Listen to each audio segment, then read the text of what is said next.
Hey, greetings everyone, and welcome back to the channel. Michael here. This is a place where we talk about photography and film and photographic process, and also gear. On today's episode, I want to talk about this little thing right here, which is my first contact sheet. These images are from 2006. I was going through a whole batch of stuff that I had from college, and I found my negatives and some of my prints from that era. And I want to talk about this process and how this kind of changed how I think about photography altogether. This idea of not just taking an image and printing the image, but the process of getting it from the camera itself, from here to what would be a final result, which this is a terrible picture, by the way. This is from my black and white class in 2006, but this was the sort of final result from that image. But nevertheless, I want to talk about this process, the contact sheet, and why I think in today's world, I think it's important, maybe more than ever, for us to actually spend time with our images and edit them. So this week, I did something a little different. I wasn't shooting with my Leica M240 as much. I have these moments where I gravitate between different cameras. I just pick one up and I'll shoot with it for a week and then kind of switch back and forth. This week, as the week began, it sort of started the spring mode in our house. And as spring rolls around, as February comes to an end, my wife likes to go out into our backyard and start planting her garden. And so she and I spent some time kind of digging holes, planting seeds for different things. And I carried my Leica SL601 with this Panasonic lens, the 35-1.8, which is a fantastic lens. And I just took some photos and snapped them. And I want to talk about the process of getting it from here to here, a print, and how that's actually very similar in a digital sphere to black and white photography, or to the sort of process of selecting images, and how it's not much different. So I was reminded of this quote it's attributed to Ansel Adams. I'm not entirely sure if it is or isn't an Ansel Adams quote. I didn't go through too much, didn't do too much Google searching to verify this. So if I'm wrong, let me know in the comments. But it goes something like this: an image is not a photograph until it's been printed. Again, an image is not a photograph until it's been printed. And I think there's something to that, because there's something about having a tangible object, especially in this day and age of our phones. And I don't even know where my phone is. Oh, here it is, look. Especially in our day and age of phones, where our images just kind of live in this ones and zero land, or when they live on something like Instagram, where we put up our images and there's some really beautiful stuff here, but this isn't real, right? I can't physically hold what I'm seeing there. There's something to having a print of our photographs, whether it just be a quick one that you did on something like my Canon Selfie CP1500, or something that you took time to meticulously pour your heart and soul out into in a darkroom, in a lab. And I agree with Ansel Adams in the sense that an image does not truly become a photograph until it has been printed. It has been put somewhere, whether it be a physical print, a zine, a magazine, a book, until it lives somewhere. As someone who used to do wedding photography, I was always so disappointed by how many people would pay so much money for me and another person to capture these details of their wedding. And then 5 years later, they would ask me if I still had the digital files, only to find out that not only did they not have their digital files anymore, but they never got them printed, or they never ordered prints, even if I had a gallery where they could order prints.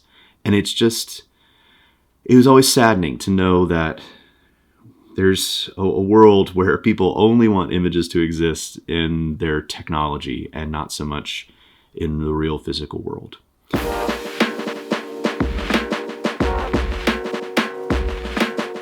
I'm calling this the 1 hour photo effect because I grew up in the 90s. I grew up in a time period where it was pretty common for someone to have a camera like this. So I'm an elder millennial, was born in the 80s. I remember the 90s pretty fondly.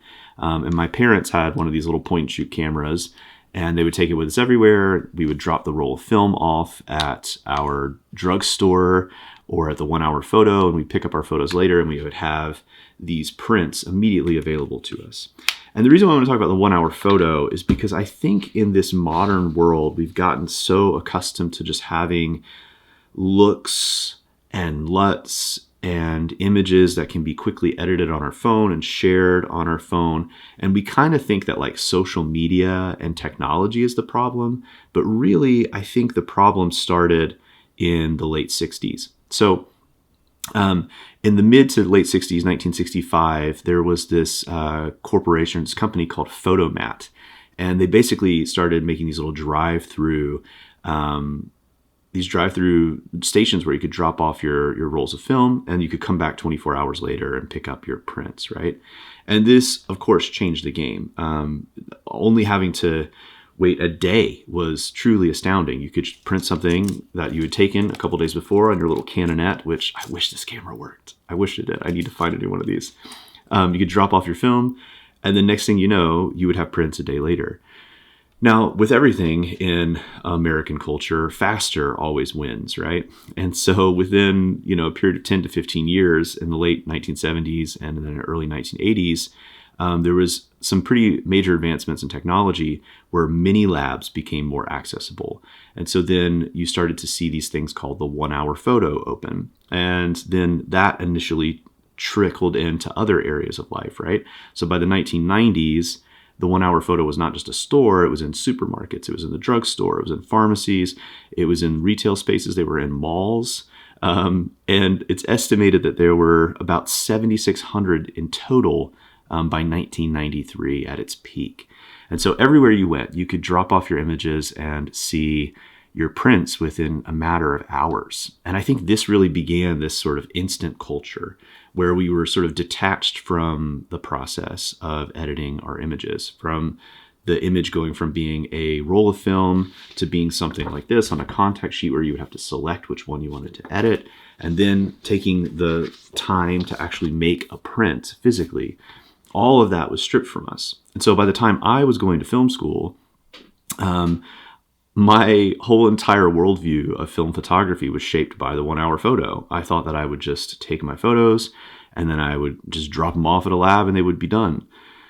But that's where my black and white photography class changed everything for me. As you know, by 2000, probably 10, digital cameras had become the main staple of our culture. And so that rise of 7,600 1 hour photo labs literally declined by 94% by 2015, when there was only 190 shops left. These stats I found, this I actually researched, these stats are astounding to me. So in literally a matter of a decade, the 1 hour photo disappears because something else has appeared that gets us even closer to our images even faster, and that's digital technology. We could now get our images on our screens, on our devices, and it was just so much quicker. We could even get them printed. We could even print them at home if we wanted to. And it just made the entire process that much quicker. But this brings me to what I think is maybe the major point, right? Is what's good for the consumer isn't always necessarily what's good for the artist.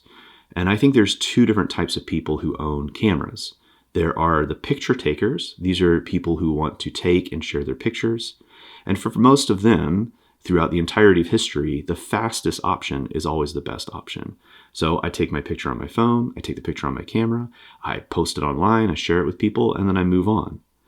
And then the other type is the photographer. People who make photographs. Like Ansel Adams said, an image is not a photograph until it's been printed. These are the people who really and truly want to labor over their images. They want to spend time editing their images. They want to spend time in the lab or in the dark room or in the Lightroom. And they want to take something that they had here and turn it into something that can be seen in a gallery or in a zine or in a book, or can even just be held by someone. Going back to my wedding photography days, again, it was always disappointing that people would pay so much money for someone to take pictures and then never bother to get the actual thing, to hold it in their hand and to have it and to share it with generations to come. And so I think our modern instant culture didn't just start with this cell phone era. I think it truly started in the 60s with that photo mat, and then later with a 1 hour photo, and then digital technology just basically expedited it on steroids. And now we're at the place where we don't want to spend any time with our images. We just want JPEGs and LUTs that look amazing out of camera. We want to immediately send them to our phone, put it on Instagram, and move on. But that's the problem, right? This detachment from our own work, it's not making us necessarily lazier or better or worse. It's not really doing much of anything. In fact, I think what it's doing is it's just helping us make forgettable images. Even we forget them, right? This picture I showed you before of my wife in the garden that I took this week, I love this image. I just love her pose. I love the light. I love the way it captures her at this particular age of life. And to have this now sitting on my desk is a reminder of something that I did, a reminder of something that we did together. And if this were just on my phone, I wouldn't have those same emotions, those same thoughts. And so I think it's incredibly important for us as photographers and not just picture takers to think about how our images are going to go from here to here. And unless you're shooting film and you have access to a dark room and you have access to the printing capabilities that you can do with this yourself manually, your version of the darkroom is going to be Lightroom and maybe a printer. Like I have a little printer here. And this is my darkroom process. This is how I go from one to the next.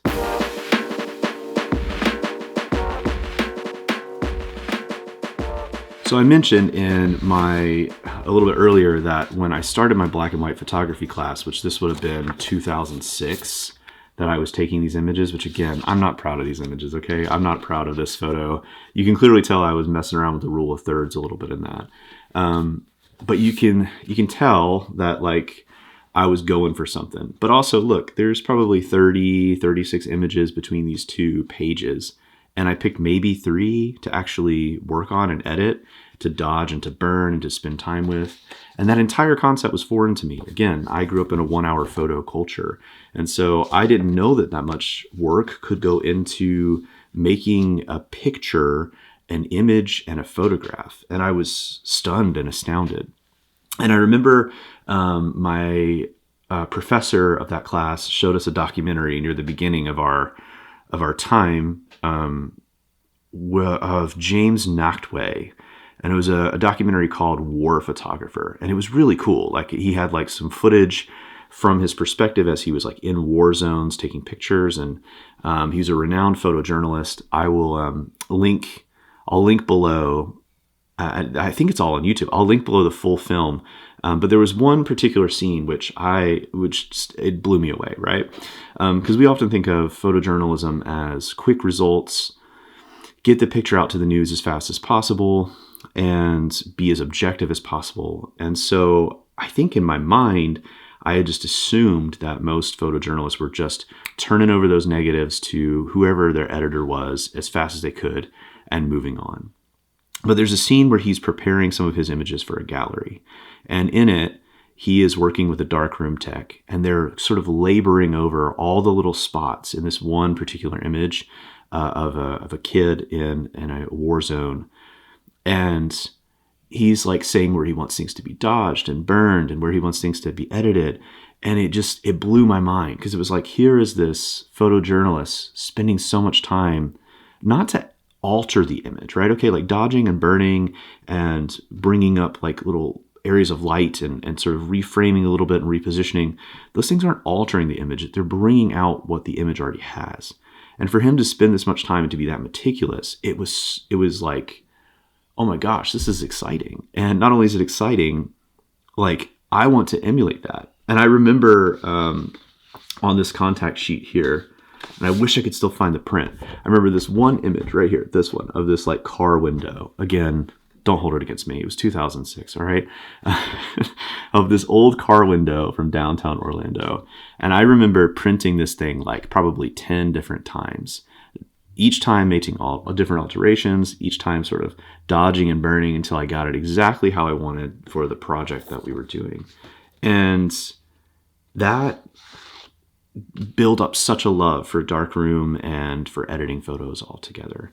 And so I'm really thankful to James Nachtwey. I think it's Nachtwey. I'm really thankful for him and that documentary because it changed my perspective altogether on editing images. And it really helped me see that these light edits that we do can actually help us not only refine our image, but select better images, identify things that we can fix in the future, and just be better photographers altogether. Okay, so in this next portion of this video, I'm going to talk about my current process. So I'm going to go into Lightroom. But before I do that, I'm going to show you those images that I told you I took. Again, these were with the Leica SL601. This is an old camera, okay?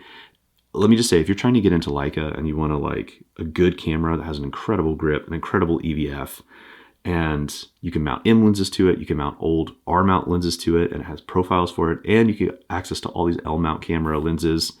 This is really a great camera, and it has really good sensor, as you'll see in these photos here.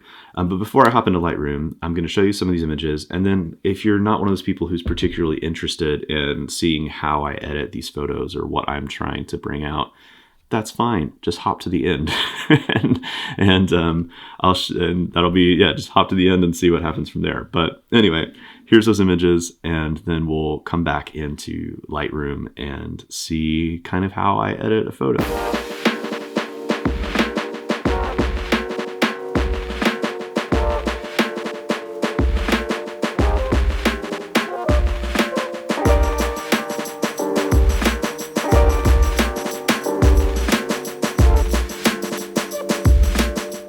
Okay, so many of you have asked me about getting color and how I get that color out of my images. Again, this week I shot some photos of my wife in the garden as we're just kind of planting stuff for spring. And my goal is to get, this kind of filmic look out of my photos. I was shooting with the Leica SL and a 35mm 1.8, if you're one of those people who really wants to know. I also have a black diffusion filter on the front just to kind of soften up some of that imagery. So I've culled my images, okay? I think it's really important for you to actually spend time looking through your images and culling them, selecting them for yourself. Don't let AI do it, okay? Do it yourself.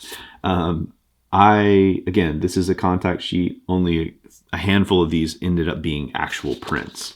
But there's something we can learn by spending some time actually sitting with our images for a little bit, deciding what we want to pick. We see our hits and our misses. And I usually go through my photos, and I'll pull up my library here real fast. I go through all the photos that I have, and I rate them, and then decide which ones are fives, and whichever ones are fives, I will spend some time editing and working on. And then after that, I go through them again, and I might give them a color like green or red or something to select which ones I want to share or maybe print from there. But here, I wanted to work on this one image. This is the end look that I'm going for. And I'll show you how I got it. Here is the raw file as it is, just standard out. Now, for the sake of brevity, I've made a preset, and I will link this preset. If you want to pick it up, you can do so. It's basically modeled after some scans that I got of Kodak Gold 200, where I shot a digital camera and that side by side, and I just sat there and meticulously did this. But again, for brevity, I'll show you what it does. For the most part, I live in a couple of categories, okay? I live in these first three categories. I live in basic, tone curve, and color mixer, and most of my edits are there. And then I might come down to the edit tab and add some grain just to kind of make it a little more organic looking. So I'm gonna go ahead and apply this here, which is a preset that I made. It's Kodak Gold 200. And if you wanna pick this up, again, I'll have a link for it. I think it's like $5 or something. You get three versions of the same thing. It's the same thing. So it's Kodak Gold pulled one, so down, underexposed, it kind of brings the exposure down, and then pushed one, so it's like basically raised a stop, like if you were shooting film. And then it comes with a fix, so that if the oranges are a little too much for you, you can kind of hit that and it'll make it more of a clean skin tone. But nevertheless, okay, let me show you what it does. Let me pull up my basic. hit this, and you'll see here that I've lowered my contrast and my highlights and my whites and my blacks, and I've raised my shadows to kind of give me a filmic look. I've added some texture and clarity, and I've brought down the haze, so it's kind of like adding like a mist filter. I make my photo more vibrant, and I ever so slightly raise my saturation. And then in the tone curve, I've got like a gentle little S curve only on this particular one, not on the individual colors, but just on the overall set. And then my color mixer is where kind of the most work is done. I went to tried to match the color as much as I possibly could of gold 200. So I start with the hue and I adjust the colors of each one, making the reds a little more orange. The oranges are kind of more in the mids. The yellows are fine. The greens I kind of bring down to a little bit more of the yellow sphere. And blues are a little more bluish, and aqua's a little more blue. And then I adjust my saturation because film has a little bit more of a muted pattern, but it's still vibrant. And then the luminance is how bright or how dark something is. And so again, there's my hue. There's my saturation. There's my luminance. Feel free to copy that if you want. If you don't want to do all the downloading thing, that's fine. And then grain, I added a little bit of grain in here, as you can tell in the image. It's just to kind of, again, smooth it out to be a little more organic. Now, what I might do after applying this is just make some slight modifications to it. So I'd come in and maybe adjust my shadows a little more if I want it a little more punchy. I might raise the exposure a little bit more if I want it to have a little bit more brightness to it.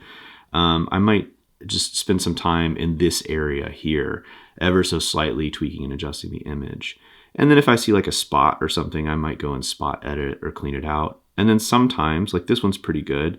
My angle is pretty good, but I might like adjust the angle of my image a little bit. And all of this is, I consider to be kind of standard procedure. If I were in a dark room, it'd be the same kind of thing. I'd be dodging and burning, lightening and darkening certain areas, reframing ever so slightly to position it into print. And I think in the end, that's just what makes an image that much better and makes it that much more presentable and that much more enjoyable. So that's kind of my overview of Lightroom. I hope that that's helpful, and I hope that maybe that shows you how I kind of get that color. Again, feel free to ask me more questions if you have them on that, because in the end, I know editing is one of those things that many people are kind of intimidated by. Now, the last thing that I do, and this is super important to me, is I actually print my image. Maybe I don't print all of them, right? Because maybe I'm working on something else, but printing our image actually helps us see if our color was as accurate as we thought it was. When we look at it this way, we can see the detail. We can see if things were oversaturated, undersaturated, and it helps us understand a little better what we actually did. And again, going back to that Ansel Adams thing, it's just an image until it's printed, and then it's a photograph. And now this can live on my desk. So I went from, here to here, and that's wonderful. Or back in the old black and white days, I went from here to here. And that's what we want. We want that kind of end result. I would recommend this. This is a Canon Selfie CP1500. My brother suggested this, and I have loved this thing. It's a really cool little 4x6 printer, and it's a great way just to check and make sure, again, that your images and your colors are how you want them to be. So the takeaway from this entire video: edit your photos. Don't just edit them. Spend time with them. Live with them for a little bit. Let them ruminate in your soul before you post them online. Let them sink deep into the crevices of your human existence. And then that way they go from just being transactional photographs to being something that actually has impact on you and maybe on others. And if no one else, at least you and whoever you share it with in a tangible form. Okay, so below I've got a link. It's a link to my webpage where you can pick up that preset. Again, it's modeled after Kodak Gold 200, and it has an over and an underexposure option and a fix in case the oranges get a little bit extreme. I know many of you asked about colors, and I wanted to provide a way for you to get similar colors out of your cameras and your sensors. I would say that the Leica MP240, which I have, is a little bit punchier than the Leica SL. And so I find myself kind of rolling back that preset a little bit as time goes on. But in Lightroom 2, you can always apply a preset, and there's a little option for amount, and you can dial it down to 70% or something and get really good results with that too. So again, that's below, and then everything else that I mentioned in this video, which is kind of all over the place, all those links are there as well too. If you enjoyed this video, thanks for watching. Like and subscribe. I'll see you next week. And yeah, keep shooting, friends. Keep shooting. Keep thinking about your images. Keep printing. And keep laboring over those pictures so that we all become better photographers. Thanks for watching. Go in peace.